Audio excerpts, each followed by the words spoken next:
Chapter 12. At the UN Grand Hall of Bet Shemesh, the kings sat in their imposing thrones around a round table. At the end of the room, Hogun stood at attention, with Phoenix behind him. They all watched the events unfold on the holograms and awaited further instructions.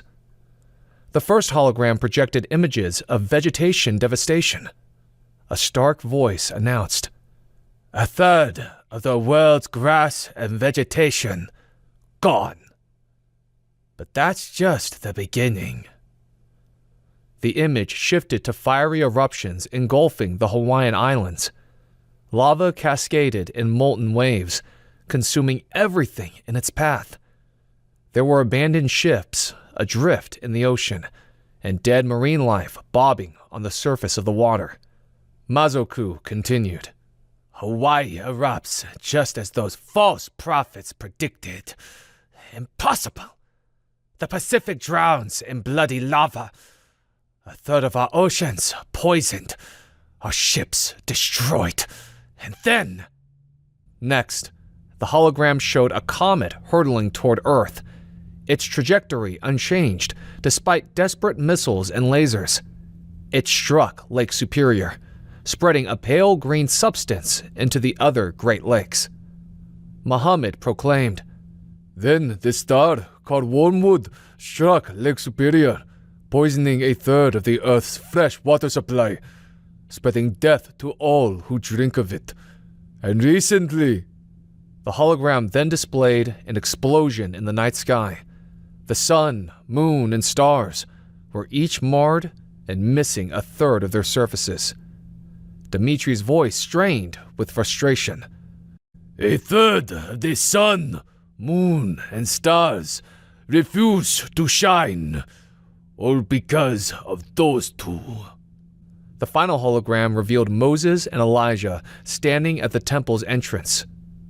"You defy Yahweh by mocking his son and persecuting his people. Repent," Moses declared. "Blind guides leading others into eternal darkness," Elijah added. Moses continued. "Woe, woe, woe. The final 3 trumpets are about to sound." Frustration overtook Dimitri as he cut the hologram feeds. "Why haven't we obliterated them yet? We've tried every strategy that wouldn't risk destroying the temple," Hogun solemnly replied, feeling helpless. He felt like a failure and didn't like that feeling. Dimitri snapped back. "Have you located the architect or the temple's underground tunnels yet? Then why are you still here?" Hogun nodded, preparing to leave with Phoenix and the 2 militia members. At that moment, Titan strode into the room and gestured for Hogun to halt. Looking back at his father's anxious face, Phoenix went out the door with the militia. Mazoku's voice interrupted sharply. "Maybe, King Dimitri, it is the weed of division that needs to be uprooted." Dimitri gave a curt nod. "General Hogun, arrest that man," he said, pointing to Titan. "He's been spreading treacherous lies to the people." Hogun hesitated, caught between the gravity of his orders and Titan's commanding presence. Titan stepped forward, his demeanor both defiant and assured.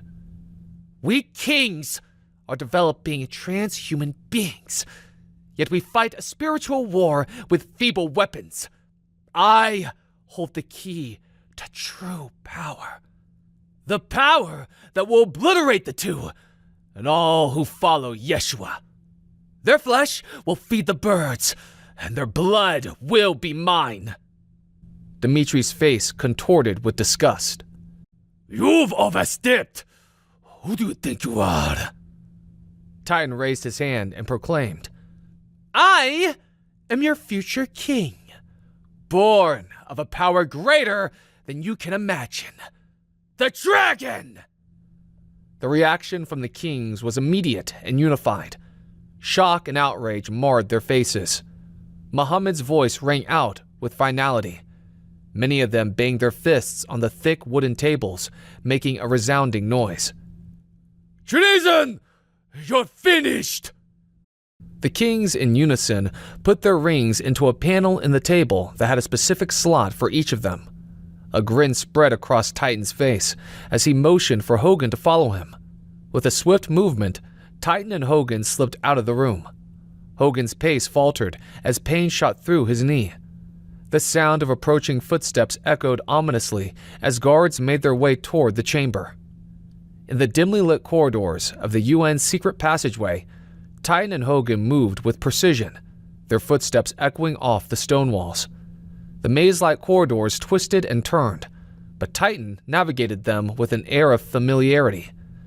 The voices of pursuing guards grew louder, and seemingly at the last moment, they ducked into a shadowy alcove. Hogan was not used to hiding from a fight. He was confused, but felt the urge to follow Titan nevertheless. Titan, with a tone of smug satisfaction, said to Hogan, "I knew you'd stand by me. They've taken you for granted for far too long. You'll be my second in command. I need a leader I can trust." "I would be honored," Hogan replied, almost automatically. He hadn't forgotten he'd been ordered to arrest this man for treason, but being around him made him feel differently. It made him feel like he had no choice but to follow the man's guidance.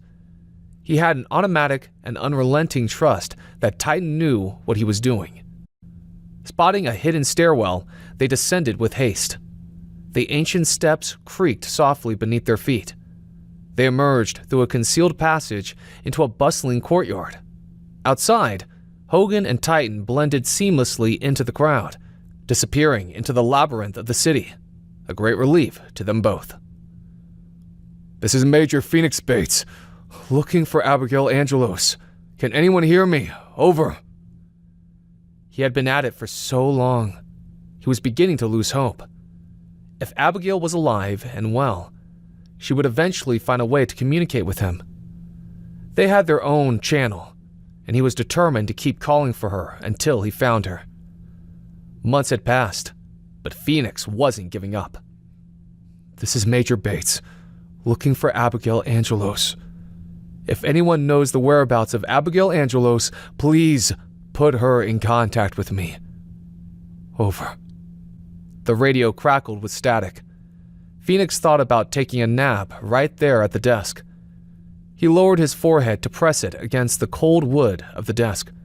Then, through the interference, he was stunned to hear the voice he'd been longing to hear for so long now. "Phoenix, is that you?" Phoenix's heart slammed in his chest. He sat upright, his mouth and eyes wide open.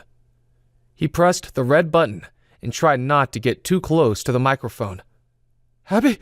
Yes, it's me. It's so good to hear your voice. Thank goodness you're all right. I've been so worried about you." He put his hands over his face and let the tears come for just a moment before slapping them away and putting a stop to the waterworks. Her voice, though faint, came through.